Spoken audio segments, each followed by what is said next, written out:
Hello everyone, and welcome to another Creative Design Team YouTube collaboration where this month we are celebrating fathers. Andrea, Chelsea and Jama have already gone ahead of me on this YouTube hop, and Katie, Carrie and Erin will be following me in the next couple of days. I'll make sure to have links to all of their videos below and a link to the playlist as well, so you can catch up on everything they're doing by checking out the description below this video. I've decided that I'm going to create some Father's Day cards, and then I'm going to show you a cute little idea that you can use to coordinate the card with the gift that you're giving. Father's Day for us here in Australia isn't until September, so I'm going to be totally prepared and ahead of the game for a change. You can see the stamp sets that I'm going to use here in front of me. I'm going to use brush strokes. I love that they have so many different shapes. Today I'm going to be using mainly this one here, and I'm going to team it with this brand new Coffee Helps stamp and thin cuts. I love the mug designs, the coffee beans, the cups. You'll notice on the stamp set itself that there are these three little images here for the steam or the froth of the coffee or cream to put on top of these elements here. The takeaway coffee mug, and it's got some fabulous little quotes I think would translate to Father's Day as well. So I'm going to set these aside and bring in my Versamat. I love the Versamat, the flexibility of this to work on with the grid pattern, especially with scrapbooking and lining things up using a T-ruler with all of your projects, and the fact that it has foam on the back so that you can stamp with this as well. I'm going to bring in some scratch paper. I've already prepped a card panel and stamped some of the icons from the Coffee Helps stamp set, and I've done some random stamping with intense black, and I've made sure that I've rotated the images and gone off the edge of the card panel that I've cut here. This is cut down to 3 3/4 by 5 inches because I want a bit of a border when I put this on my card base. So now that I've done that, I'm going to be bringing in some Distress Oxide inks, because what I'm going to do is some watercoloring. So this is on Distress Watercolour cardstock. I've actually used the rough side instead of the smooth side for this because I wanted a little bit more texture. And I'm going to stamp just a portion of this. It's not going to be fully coloured. And as I said before, I'm going to use this little brush stroke here to do my colouring. I've got 3 different browns here that I have. I'm going to go in with Vintage Photo, and the first one I've done here is a little bit dark. So for the others, I'm going to stamp off and do Second Generation, and I'm going to use the same colours for each image. So all the mugs are going to have Vintage Photo, and I'm going to water that one down a little bit, so hopefully I can rescue that. Cleaned off my stamp, and now I'm going to go in with Frayed Burlap, and I'm going to do the same thing. Second Generation stamping on all of these cups. So I'm just working my way around the panel, remembering to stamp off first, and I actually stamped off twice then, so you can do Third Generation. And I'm not trying to line this all up perfectly because I am going to be doing some loose watercolouring. And now I'm going to come in with Walnut Stain, stamp off, and this time I'm just going to get it into this portion here of this takeaway coffee mug. That's all the stamping that I'm going to do for the moment. And then I'm just going to work on my all-purpose mat, and I've got some water and a fairly large round brush. I don't want it too wet, so I'm just going to tap it off, and then I'm going to work this colour a little bit, and I want it to bleed outside the image as well. I don't want this to be totally perfect. I'm going to do all the same coffee mugs first with that colour. So this is very loose watercolouring, and I'm just using my container to tap portions of the water off so it's not too wet. but I like the messy look of this. I want this to have an organic sort of a look rather than everything being totally neat and tidy. And by using the brush stroke stamp, I'm able to control a little bit more where the colour is going. I quite like that it gives me a starting point. So now I'm just going to clean my brush off and do the next part. So this one here I actually overstamped. So what I'm going to do is colour that and then blot it off with my paper towel. And because I'm using the Distress watercolour cardstock, it's much more forgiving when I go back in for more water treatment to it. It's not going to buckle. I wouldn't try and do this with White Daisy. It would just be way too much water for White Daisy and things would start to pull and pill and warp. So you can see I'm going around very loosely, spreading the colour outside the image.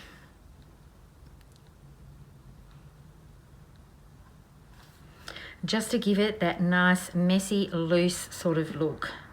So that's all the mugs done. This one is still a little bit too bright, so I'm going to treat that with even more water to lift off more colour until I'm happy with the look. So I'm going to clean my brush off again and then I'm going to go back in and do the mug. You can be more particular with this if that's what you would like to do.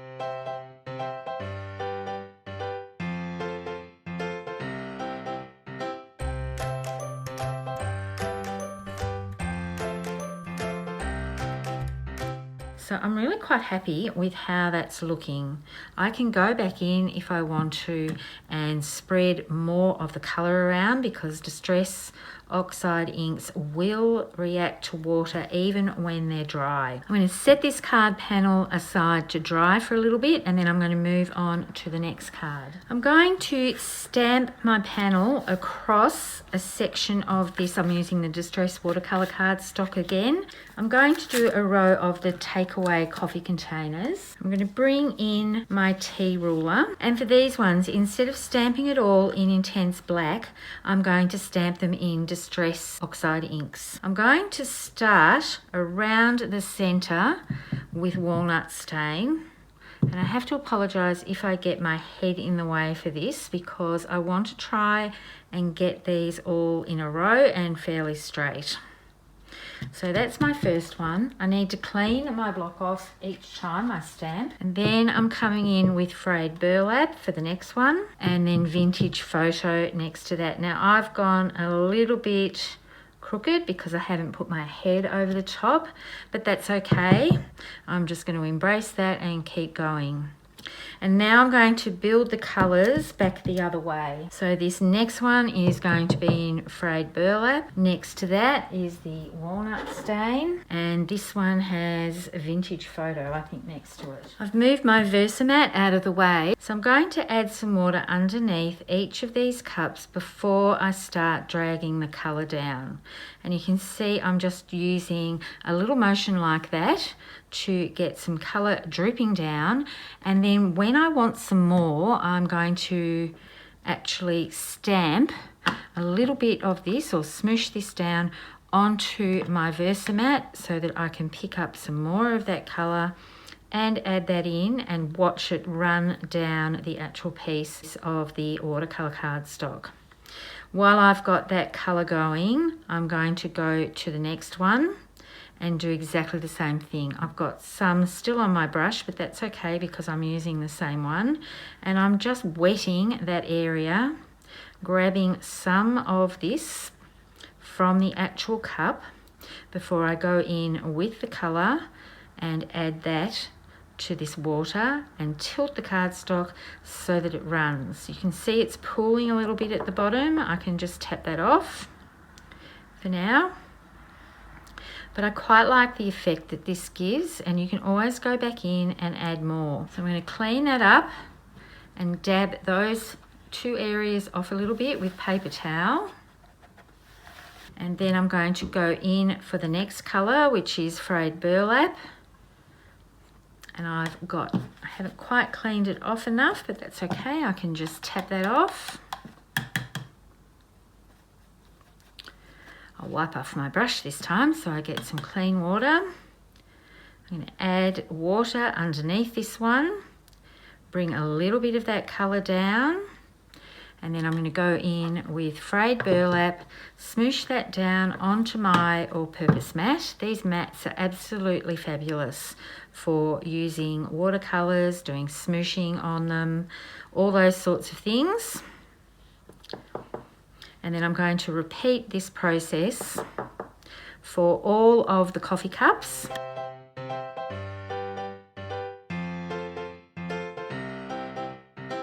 The next thing I'm going to do with this is just to bring a little bit more colour to these cups by dragging some colour in from the right edge of the cups.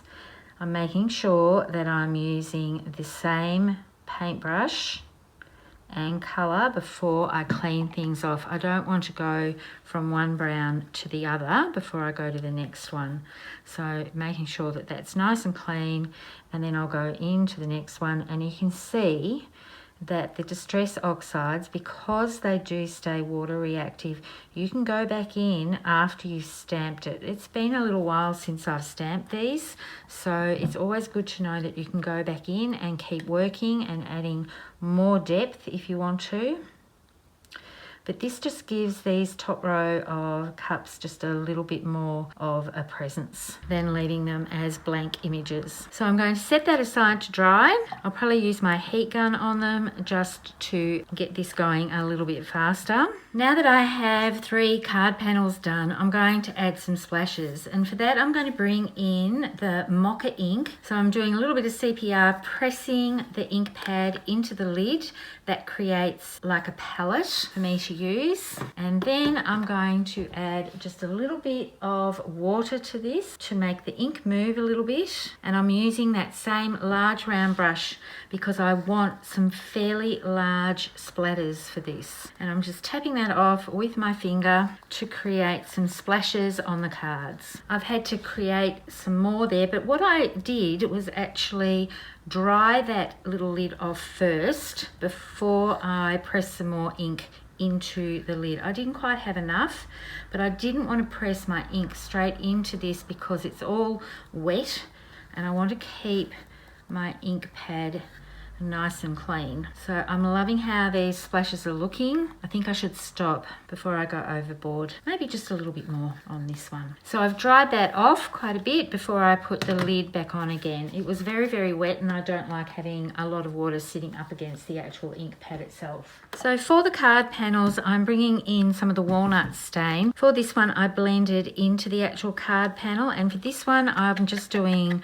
what I did here and going around the edges very quickly just to give a bit of an edge to these so that they weren't quite so stark on the card pieces that I have for them. Before I show you all the finished cards, I wanted to share with you what I love to do when I'm giving gifts, especially if they're smaller size gifts. I love to create a tag that goes along with the theme, with the card. So I've done some random stamping on a card with the takeaway coffee cup, and I've used espresso ink and toffee ink for the little heart. The heart is actually on the same stamp set. And I'm also going to create my own gift wrap.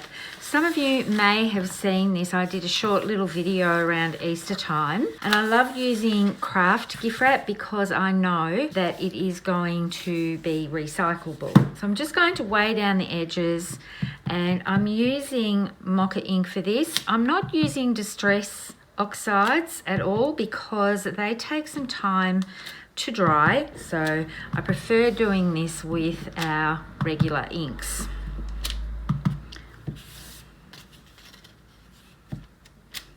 So I'm going to speed up this process so that you can see what I do to fill all of this in.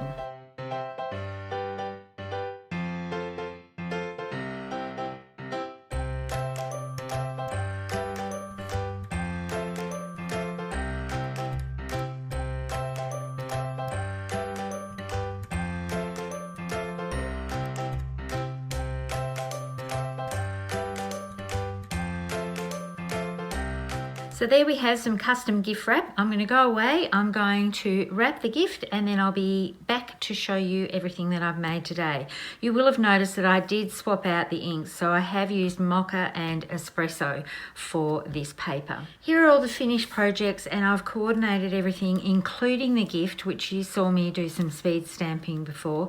I decided that the craft tag looked a little bit lost on the craft paper, so I've just backed it in a little bit of white daisy and trim that down with a very fine border around it just to make it pop a little bit more. But how cute does that look? And you can imagine when you get the gift and the card and the little tag with all the stamping, it just ties everything in beautifully. For the cards, I've used the sentiments from this set because I thought they were very appropriate with the gifts that we're giving. And on the inside of all of them, I've stamped Happy Father's Day, and I've used the stitched simple brackets for the sentiment to have a place. And the card bases are something that I've had in my stash. I think it was the very first paper crafting expo that I ever went to, and I bought all of these card bases, and they're just sitting there and they're too good to throw away, but they're a perfect sort of coffee type color. But if you wanted to make your own card bases, you could make them out of espresso cardstock. That would work really well. And I've stamped on the envelopes with white daisy just to tie everything in just a little bit more, and then I've put a little stamp on the back of them as well. So everything coordinates. The little heart you see here, that's also from the same stamp set. So basically everything here is created using this stamp set and thin cut set. Perfect for the coffee lover males in the house and the extended family. So I'm looking forward to gifting these, and hopefully you've learnt some little tips and tricks with using Distress Oxide inks to create a watercolour look, and also using the brush strokes stamp set and looking at it in a way where this little part here can actually be the colouring in section. So basically to use this stamp set here and move that colour around by stamping with Distress Oxides onto watercolour distress cardstock gives a fabulous fun effect, and I love all the looseness of this and the messiness with all the splattering. I just think these are really good masculine cards to give, or for any coffee lover in your life. As I mentioned earlier, this is part of the Creative Design Team's YouTube collaboration where we're celebrating fathers. There are several videos coming up, and I will have a playlist linked down below, and there'll also be a clickable link at the end of this video for you to go and have a look at. And I hope you enjoy everything that we have to offer with this monthly collaboration that we're doing. Thank you so much for tuning in. Happy crafting, and bye for now.